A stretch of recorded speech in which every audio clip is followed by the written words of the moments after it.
I'm going to be talking a little more about this. And I'm still talking to women here. I'm not talking to men at all. Now, let's look at the figures I chalked up for women. I'm going to share, my experience with the 2% who are catty, bitchy, fake, manipulative, and basically full of shit, so unimaginable.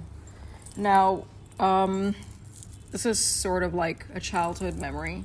So, my family friends, quote unquote friends, at the time, my parents were friends with a bunch of people, obviously, and they had kids. There were two girls. One was born in 1989 and the other in 1990, and I was born in 1991. So, technically we were in the same age group.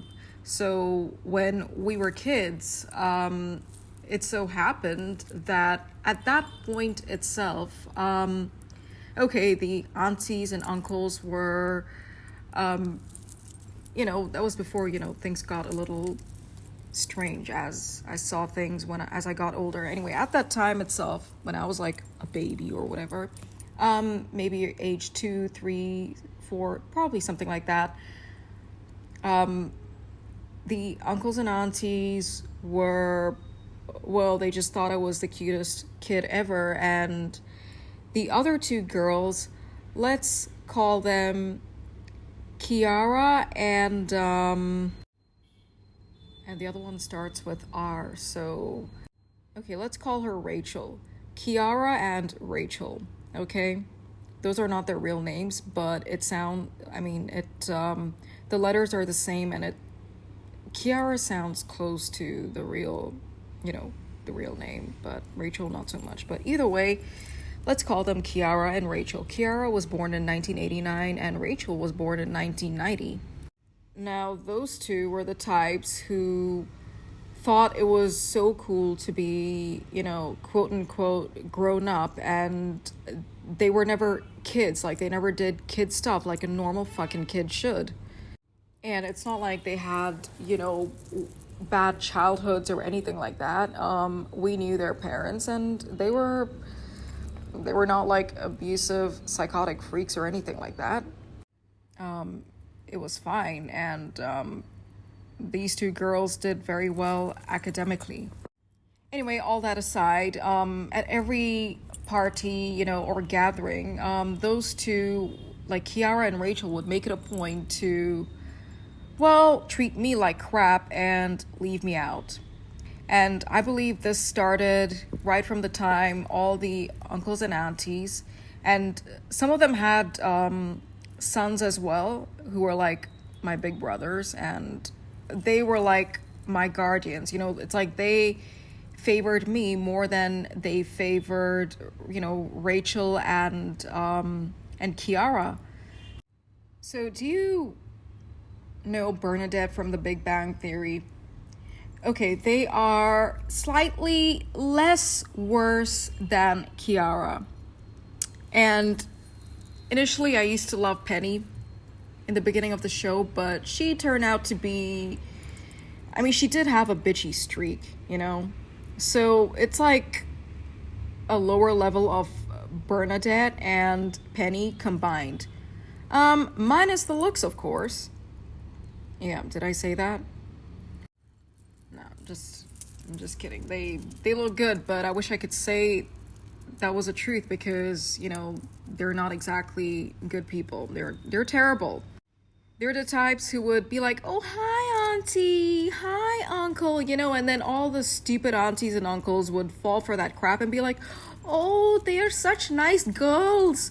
Oh my god, they're such nice girls. They're such lovely girls." I can't do an Indian accent, but that's basically what they think of them. And that's the problem.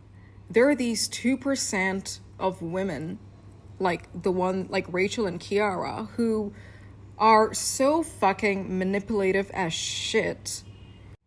It's not like the elders weren't seeing what they were doing to me. Like, they just ignored it and they didn't say a thing.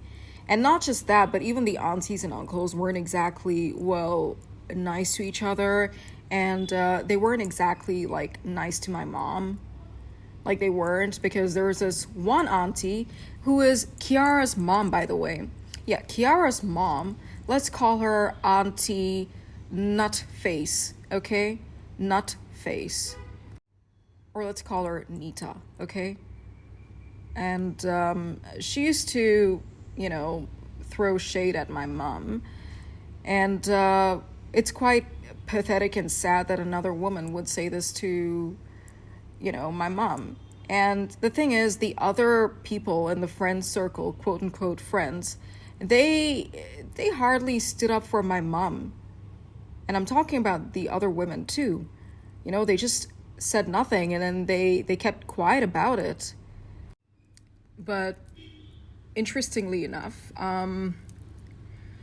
Kiara's dad, like Nita's husband, he's a really nice person. I mean, it's insane. Like he is, like, let's call him Uncle Jeffrey, okay, with a G. So Uncle Jeffrey was always super sweet, super kind, super supportive. I mean, he had such a good heart. And then there was also another uncle, let's call him Uncle Aaron. Like, they were the ones that stood up for my mom, you know, when this sort of treatment was like happening to her at, you know, at those house parties. And I cannot believe that, you know, Uncle Jeffrey was married to Auntie Nita, because Auntie Nita was a total bitch, you know, of the highest order. And her daughter, their daughter Kiara, was, you know, like part bully. Her and Rachel were always like BFFs and buddies, and, well, I was never part of their little group. Salvation wise, are they saved? I don't know. And if they're not, I mean, I'm not talking about Uncle George and Uncle Aaron. I mean, if it's them, I hope they're saved, but I don't know. But as for the others, if they're not saved, then I don't care. Many of them are Hindus, so, you know, they love their Ganeshas and their Shivas and their, I mean, you know, like Rachel's mom, like her name is that of a Hindu goddess. So take a wild guess, and, you know, and you know what? I believe the devil favors Rachel and Kiara, what the fuck? Because things seem to be working out for them, you know? They've got the whole package in every way. But are they saved? No, that's like a big question mark, actually. Funnily enough, there was like a period, like in between, where my mind had blotted out all the things that they did, and or I don't know, I guess at the time I just wanted to bury the hatchet and whatnot. And like after my degree days, like from like in 2012, 2013, they were, you know, within the country. They were not overseas, and we were in the same place. We were in our hometown, basically. We're all from the same hometown. And we used to get together, and we used to meet up, and we used to catch up and whatnot, and everything was fine at the time. Like, it was okay. It wasn't weird. It wasn't like how it used to be when I was younger. But all of a sudden, you know, it's like, I don't know if I'm having an awakening or if the enemy is like bringing up some old stuff. But then I just remembered, you know, what really happened, and that I forgot about it, and how horrible it used to be, and how, well, they got away with just about everything.